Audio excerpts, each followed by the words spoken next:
is yours. All right, Coach, is there anything you would like to say before we get started with questions?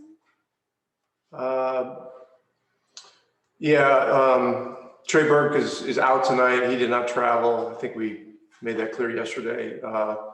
Kleber is going to be out tonight with a lower leg issue that we don't think is serious, but it's just it's a situation where he's going to be unable to play.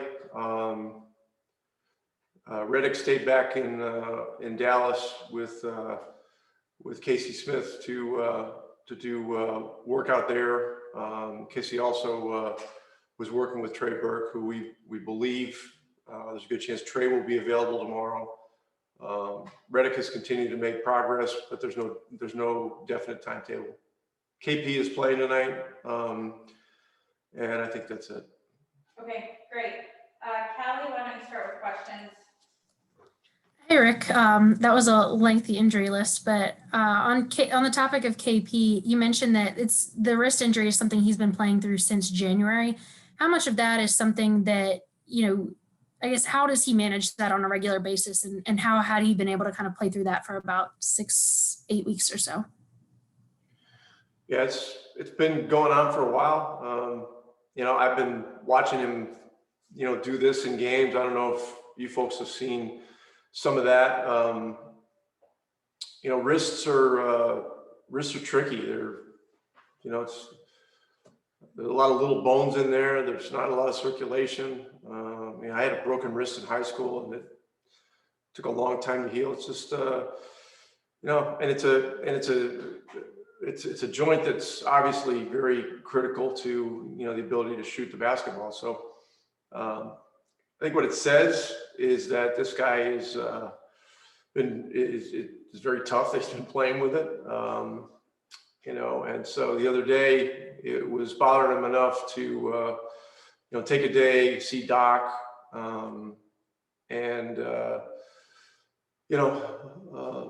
taking that game off, I think, helped a little bit, and he's feeling like he can go. So that's great news for us. Great, Dwayne.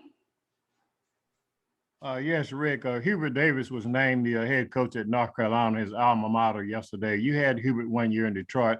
What do you remember most about him, and what are your thoughts on the trend of a lot of former NBA players going back to their alma mater and becoming the head coach there? Patrick Ewing at Georgetown, Penny Hardaway at Memphis, and Juwan Howard at Michigan. It's great. These guys are all having tremendous success. I know that Georgetown got back to the NCAA this year. Juwan Howard was named National Coach of the Year. Penny Hardaway's been successful for a number of years. I have no doubt that Hubert Davis will be highly successful as well. He's a great basketball guy, great basketball man. I had him for 1 year in Detroit. We were in a situation where we were low on point guards, and we actually had him playing some point guard for us that season. And he adapted, and it gave us one heck of a shooter, that could, get us into offense and then spot up. People that know Hubert and have known him for a number of years know that he's also, got an amazing personality, a great magnetism, a great way with people. So, he'll be a fantastic head coach in the ACC. Kevin. Hey, Coach, during this 26-game stretch where you guys have gone 19-7, was there a specific turning point or a moment of reflection about what this team was capable of that has seen this turnaround over those last 26 games that you could potentially point to?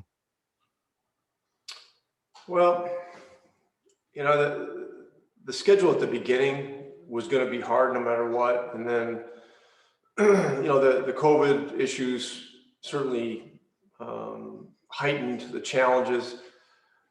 A lot of this is, I've talked about before, but, the 8-day break, which was unexpected, gave us some much needed quality practice time.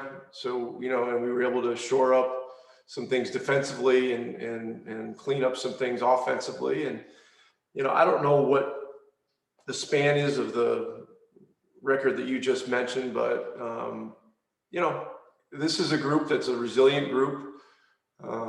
It really shown it in a number of ways over the last couple of years. And, there's always been a strong belief in what we're capable of. But we understood that, through tough times, you got to go day to day and you've got to focus on what you have and not what you don't have. And I like the progress that we made. Tonight's a night where, we've just got to stay focused and keep working at being a high level defensive team. That's got to be our number one focus tonight. And then, work the game from there. All right, last one will be Mark. Good evening, Rick. I had a kind of a similar reflective question along the lines of what Kevin asked you, and you alluded to the 8-day break when the storm hit, and you have some pretty significant defensive numbers since then. Now that you've had several weeks removed from it, as you reflect back on it, what do you think you did during that time specifically that helped you defensively, and why have you been able to sustain it all this time? Well, we just got to work on some, break things down, break down transition defense, break down pick and roll defense, break down one-on-one defense, closeouts, those kinds of things.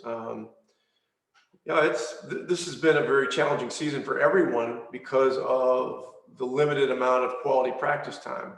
Quality practice time meaning practice time where you come off of a game and a day off.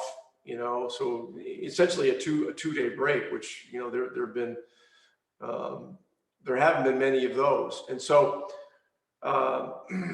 it was that, and we had, I think, 4 really competitive practices where we scrimmaged, and we were, the practices were very competitive within the team. And those things, were very, very helpful at that time and gave us a bit of a springboard. And really since the first, 20, 25 games, the schedule has been more favorable. It has not been easy, but it's been more favorable.